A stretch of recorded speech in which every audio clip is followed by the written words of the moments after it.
As people have done for the last 8 centuries, we decided to join them on a pilgrimage to Assisi.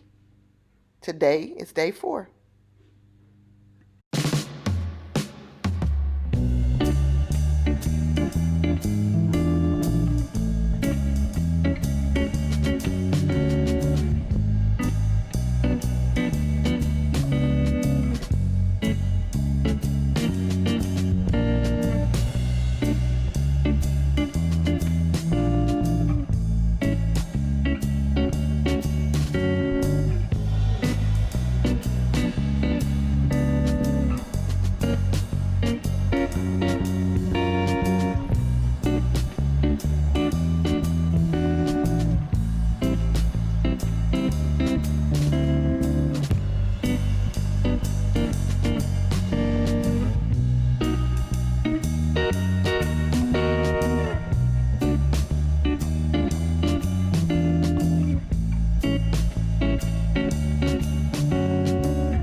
After a great and scenic walk through the town of Assisi, we finally made our way to the Basilica.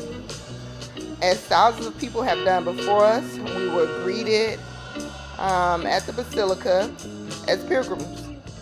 There are still a number of friars here today that are still practicing and teaching the ways of St. Francis. When we got to the top, we were greeted by one of those friars, and he was able to give us some history and a tour of the Basilica.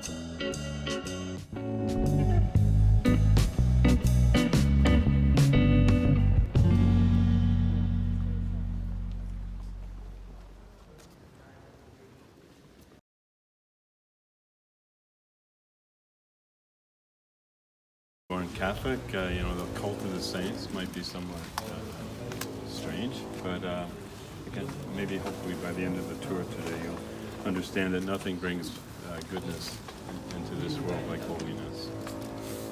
And God likes to be glorified in his children. And he likes to glorify his children as well. And certainly Francis is glorified. I was asked to accompany an art professor from the University of Bologna a few months ago, and I asked him to confirm this for me, that this is one of the most adorned churches in all of Christendom. And this man who's working on a book on Giotto, who's one of the premier artists represented in the Basilica, said it is the most adorned basilica in Christendom. Some 10,000 square meters of fresco in the Basilica, along with some very fine quality stained glass windows. Some of the frescoes are in better condition than others, as you'll see.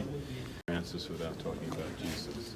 So it's going to be a part of our conversation today.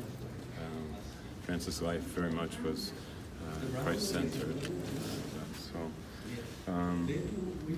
He was born, some biographers would say Christmas Day, 1181, but certainly by January 1182, Francis was born, and he died on a Saturday evening, October 3rd, 1226, 44 years of age. Already known to be a holy man, and he was buried at his home parish church of St. George's, which is the other side of the Piazza Comune, part of the present site of St. Clare's Basilica.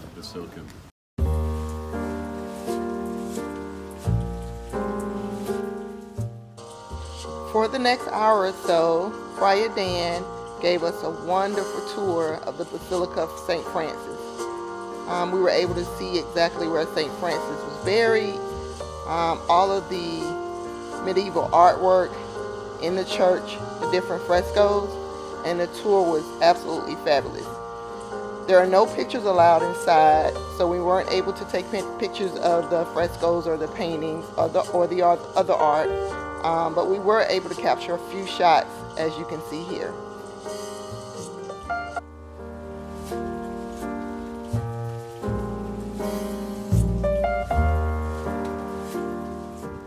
When the tour was over, we walked outside and it was still a bit drizzly and overcast, but no one seemed to care. The tour was just that awesome. And look, we finally get to see a glimpse of the valley below.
You know, I tell you, why you are running, guys.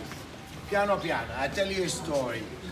Nowadays, things are changing, nothing wrong, technology, but I see when I take the kids at school, when I'm in winter, when I go home, my young wife, she needs holiday, so I take the kids to school.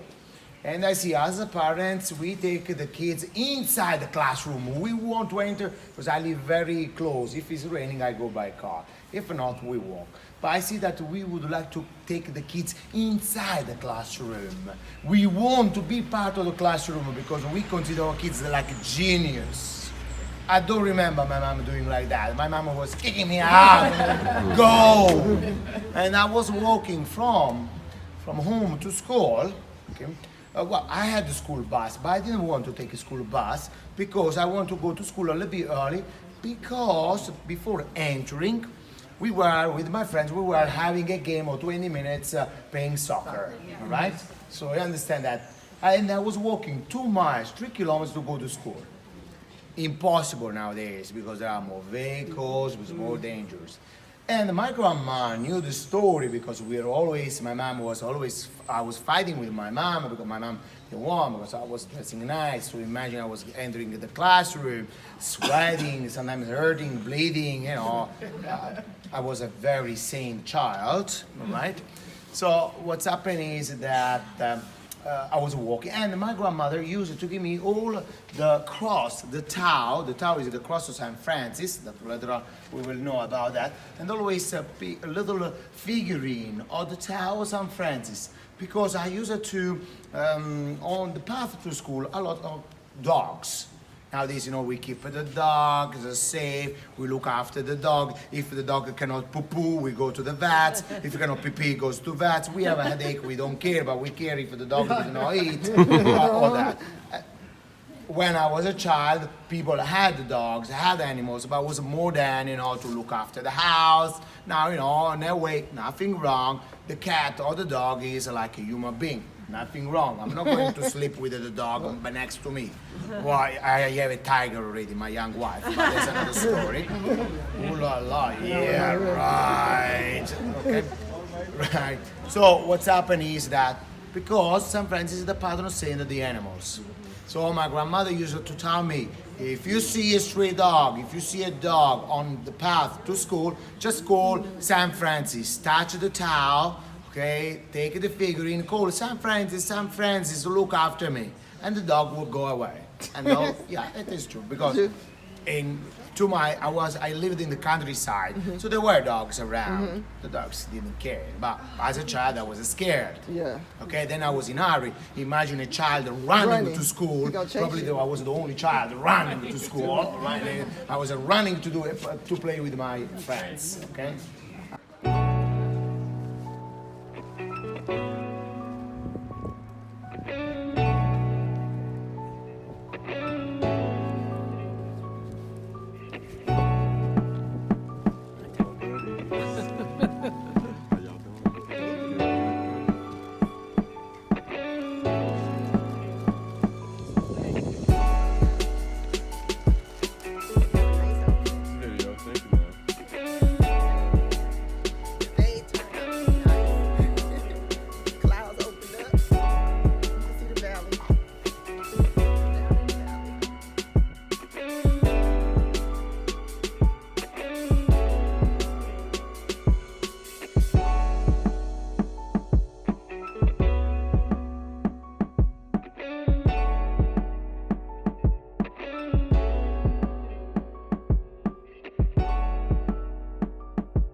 Thank you for watching. Please stay tuned as we continue on our trip here in Italy. And don't forget to like and to subscribe to our channel. See you next time.